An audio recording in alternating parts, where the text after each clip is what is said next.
প্রিয় viewers, welcome back to Homaira's kitchen. আজকে share করছি একটু চটপটা স্বাদের মশলা পরোটা, একটু নতুন ধরনের। আর পরোটার রেসিপিতে আমি পানির মাপটাও একেবারে অ্যাকুরেটলি, পানি কেন সমস্ত কিছুর মাপই আমি অ্যাকুরেটলি আপনাদেরকে বলবো। আশা করি রেসিপিটা আপনাদের উপকারে আসবে। পরোটার উপরেরটা ক্রিস্পি মচমচে আর ভেতরেরটা নরম। আসুন রেসিপিটা আমি আপনাদের সাথে শেয়ার করি। পরোটা তৈরির জন্য আমি মেজারমেন্ট এরকম কাপের 1 কাপ একটু উঁচু করে ময়দা নিয়েছি। আর এই ধরনের মেজারমেন্ট কাপে 1 কাপ ময়দার জন্য লবণের পরিমাণটা 1 চা চামচ, তবে মাথা ছাটা। আর চিনিও দিচ্ছি, চিনি দিয়েছি আমি 2 চিমটি পরিমাণে। পানির মাপটা সেটা হচ্ছে আধা কাপ। 1 কাপ ময়দার জন্য ঠিক অর্ধেক পরিমাণে পানিটা লাগবে। আর পানিটা হবে কিন্তু একদমই নর্মাল পানি, অথবা ঠান্ডা পানি দিলেও কিন্তু হবে, কিন্তু অবশ্যই কখনোই গরম পানি বা কুসুম গরম পানি ব্যবহার করব। তেলের ময়ান দিচ্ছি আমি 1 টেবিল চামচ পরিমাণ। আমি নর্মাল তেল দিয়েছি, ঘি বাটার আপনাদের যেটা ইচ্ছা সেটাই দিতে পারেন। আর ভালোভাবে এখন সমস্ত কিছু ময়দার সাথে মিশিয়ে নিচ্ছি। অনেকটা ব্রেড ক্রাম্বের মতো হবে, একেবারে যেন ময়দার প্রত্যেকটা কণায় কণায় এই তেল মেখে যায়। পানির মাপটা তো আগেই বলেছি, আমি একবারেই আধা কাপ পরিমাণ পানি দিয়ে দিয়েছি। একেবারে কিন্তু অ্যাকুরেট, এটাই দরকার। আর মথে নিচ্ছি এখন আমি সামান্য কিছুটা, হাতে জাস্ট তেল মাখিয়ে নিচ্ছি। এটা দিয়ে ভালোভাবে এখন মথে নিচ্ছি। মথতে হবে প্রায় 5-6 মিনিটের মতো। পরে দেখবেন যে একদম এখন একটু হালকা শক্ত মনে হলো, পরে একবার নরম তুলতুলে হয়ে যাবে। আর এই পরোটা কিন্তু হয় অসম্ভব তুলতুলে নরম, এটা কিন্তু শক্ত ধরনের হবে না। 5-6 মিনিটের মতো ভালোভাবে মথে নিয়ে আমি এখনই পরোটা তৈরি করব না, আমি অন্তত পক্ষে 15 থেকে 20 মিনিটের জন্য এটা রুম টেম্পারেচারেই রেস্টে রেখে দেব।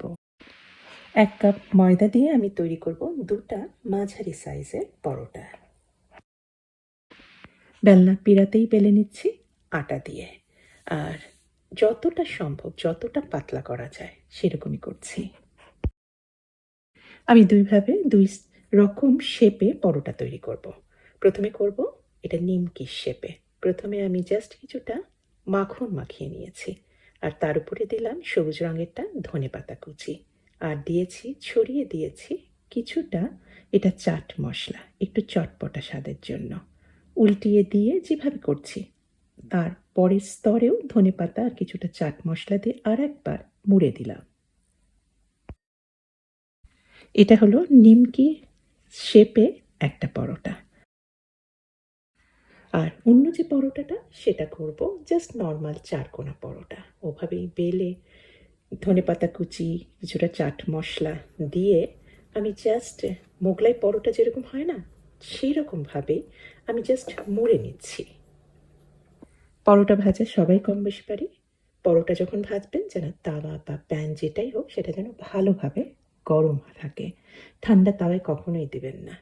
আর দিয়ে ভালোভাবে এদিক ওদিক দুদিকেই আমি উল্টিয়ে পাল্টিয়ে যতটা সম্ভব ভালোভাবে একদম কুকড করে নিচ্ছি, ভেজে নিচ্ছি ভালোভাবে। রঙটাও কিন্তু চেঞ্জ হয়ে আসছে। আসার পরে আমি দিয়েছি কিছুটা মাখন। পরোটার রঙটা ভালোভাবে চেঞ্জ হওয়ার পরে আমি এখন জাস্ট ঘি দিয়ে ভেজে নিচ্ছি। আপনারা তেলও ব্যবহার করতে পারেন। ওলট পালট করে ভাজা হয়ে গেল একটা নিমকি শেপের পরোটা।